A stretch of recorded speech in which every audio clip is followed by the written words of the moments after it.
Well, good afternoon, and thank you, Deborah and Keith and Jessica, for that video. It's so wonderful to be here in person again, right? And what a great conference Laura and her team have put together for us. Much more to come this afternoon and tomorrow. So those of you who know me well will find this hard to believe. But I was actually utterly speechless when Deborah called me to tell me that I was this year's award recipient. I couldn't say anything upon hearing that I was being honored for the work that I have loved and been so privileged to do for the last 24 years. So I thank the board and Keith, especially for making this nomination happen and for this lovely award. It is a great honor to join the list of previous award winners who you'll see in your program, starting with the Cleveland Foundation's Stephen Minter, who won the first award on this very stage in this ballroom in 2004. I was here and took the pictures. Growing up as the middle of 5 children, raised by a brave single mom who struggled to make ends meet, I never dreamed that I would be on this stage at some point.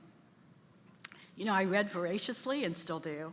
I worked hard, I studied hard, and I found my passion in writing and politics.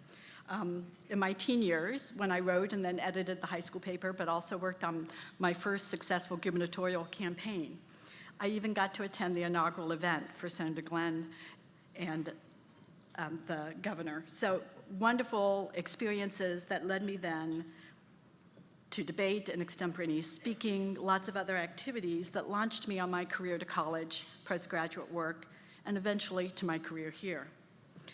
I feel really so very fortunate to have been able to work in communications and public policy for 24 years here through 3 names: Donors Forum of Ohio, Ohio Grantmakers Forum, Philanthropy Ohio, and 4 terrific leaders. Work that was made possible by incredibly talented and smart staff and philanthropy colleagues, many of you in the room today, and a supportive family who are also here as well. But I want to just state that no one by themselves wins this award. And in my case, I wanted to have special thanks going to those who have made my work possible through all these years.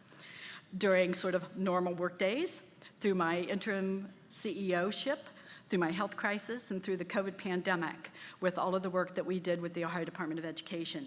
So Emily Anderson, Jessica Howard, Adrienne Wells, what would I do without Adrienne? And Stacy Wilson. I don't think anyone wins this by themselves, so I share this award with them and with so many committee and board members who have been on this journey and accomplished the work we have done together. So 24 years ago, I started my career in philanthropy and at the Donors Forum of Ohio, which when people ask me, where are you working? I quickly learned to say, dollars, not kidneys. And it was in Cleveland. At the conference was my second day of work back in 1998. And I remember walking around with the camera and introducing myself. It was also the first year we did our State of Philanthropy report. So through all of that time, I've seen and been some small part of the evolution of the organization through those 3 names and through 4 terrific leaders. And I just want to share just a few thoughts on what that evolution has been.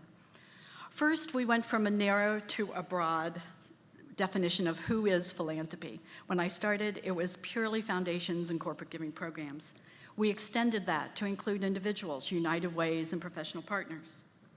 We went from a very internally focused to an externally focused organization.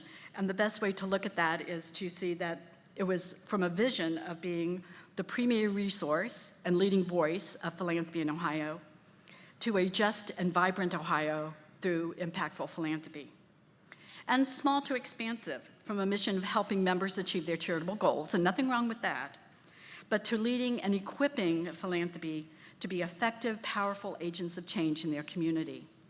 And in the public policy sphere specifically, we went from being very self-defending, so talking about decreasing regulations, increasing charitable contributions, to one that had deep programmatic impacts in education, in health, in housing, in tax policy that really impacted ultimate beneficiaries of all of those you work to serve.